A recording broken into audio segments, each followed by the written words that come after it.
Hello and welcome to Three Men and a Movie. Today we are reviewing the latest film, Lesbian Vampire Killers, starring our friends James Corden and Matt Horn. And it's basically a spoof horror comedy. True. About lesbian vampires. And killers of. It's impossible, it cannot be.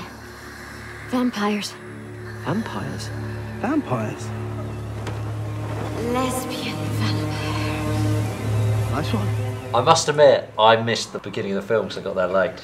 Right, you say you missed the beginning. Can I Yeah. just at this point say, we'd had a couple of beers before we went in. I missed the point at which the women turned into vampires, and Joe missed the point at which the vampires were killed. What do you mean he missed the bit where the vampires got killed? He went off to the toilet, and I It was right. went. They did put it. Oh, right. they put it Did right put at the it end. right at the end of the film. Yeah, He right. couldn't wait. To be honest with you, the story is pretty irrelevant. It stars James Corden and Matt Horn, and they basically, these days, are sort of playing themselves in everything they do. But I have to say, they're making quite a good partnership. They're making quite a good double act. I find them very amusing to watch, and I thought the film was thoroughly enjoyable. Very reminiscent of Shaun of the Dead.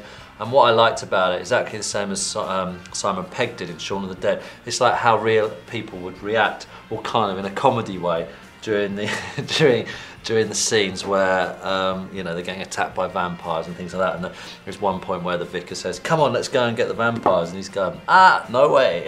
You go and get the vampires. I'm going home." And it's the sort of thing that we'd normally do. So I found the whole thing amusing and funny. But I was sober.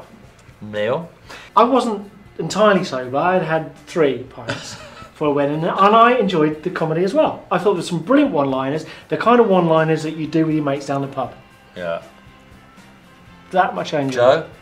Joe? It wasn't really for me. I found like the last hour of it, it was like watching the same thing over and over again. The last hour just seemed to go on forever. It's all set in like really dark forest, and there's no kind of escape from it. It's all just like a really dark, it's like a sketch that goes on for an hour, and I just sort of found it a little bit tedious. Do you know what? I really think that is due to alcohol, because I sat there and I was really amused by the whole thing the whole time, and I was like, it was just great. All the cliches were there. The vampires look cute. They fancied the vampire. You know, it's basically what you think it's going to be. It's like watching Gavin and Stacey It in is. a B In a forest movie. with Yeah. lesbian vampires. Yeah. What's wrong with that? I think you've got to go into horror film knowing the structure.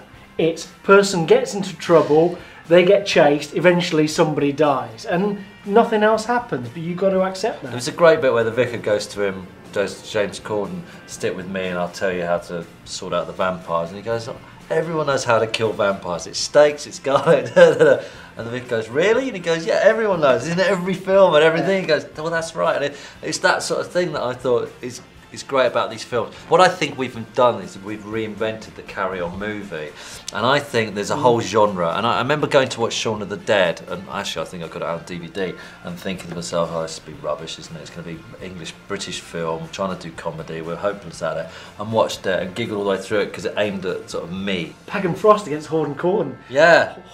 You know what I'm trying to say. But wouldn't that be great to have all 4 of them in one film? Brilliant, we have got a new breed of British film Yeah, and comedians. I think it's good. I also think in the film there was a really good use of swearing.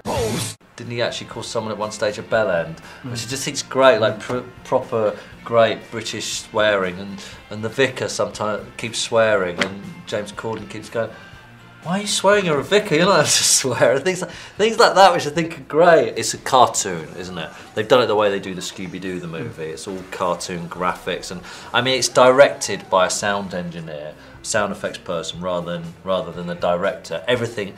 The only thing which annoyed me was right at the beginning. It's like, "Wow, wow." It's like a kung fu movie. It's like, "Wow, wow, wow, wow." Every scene change. I like that.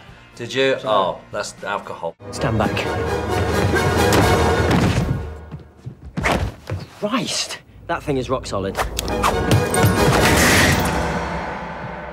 I must have weakened it. Yeah, right. I think this has been very cleverly targeted. Someone's been very clever here. You've got Horden and Corn. Got Corden. You've got Corden and Horn. The priest is played by, I think, Paul McGann, who's a favourite from Withnail and I. Yeah. You've got the right one-liners. Everything is made there. Cute women. Everything is made there for blokes to to talk about down the pub. It's alright, you know, watch it on DVD. Blokes on DVD with beers, burgers, or a bloke's night out at the cinema. They'll enjoy it. I disagree. I think you'll absolutely love it. Take your girlfriend, girls go. I think everyone's just going to really enjoy it. These two obviously watched it drunk and didn't quite see it. It's a really enjoyable film. You know, it's just amusing. It is what you think. It's Route One, and it's just funny, and you'll enjoy it. You will not be disappointed.